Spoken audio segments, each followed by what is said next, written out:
Signor Francesco, suo figlio frequenta l'asilo Il Cucciolo, questa scuola dell'infanzia paritaria comunale, ma voi dovete sollevare una lamentela, quale?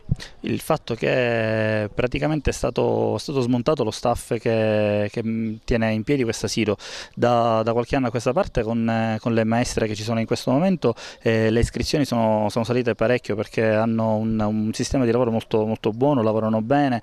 Noi tutti i genitori ci fidiamo di loro perché ci rendiamo conto che lavorano in modo eccellente e con passione, cosa che non tutte le persone hanno la passione per il proprio lavoro.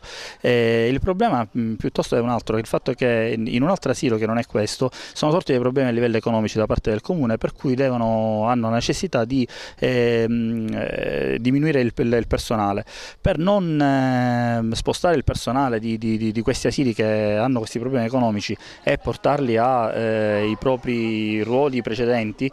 Hanno pensato bene di smontare questo staff e sostituirlo a queste maestre che invece noi riteniamo opportuno siano qui perché fanno il loro lavoro veramente in modo eccellente.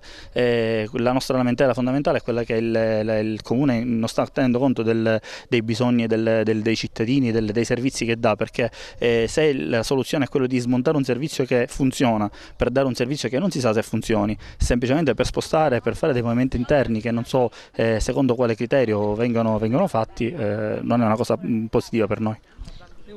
Quindi signora, voi cosa chiedete al Comune? Noi chiediamo principalmente che le due maestre non vengano assolutamente spostate, perché per noi sono delle maestre che seguono i nostri figli. Io sono mamma di 3 gemelli, i miei figli hanno imparato a mangiare, a parlare con loro, quindi non vedo il motivo perché queste maestre devono essere spostate.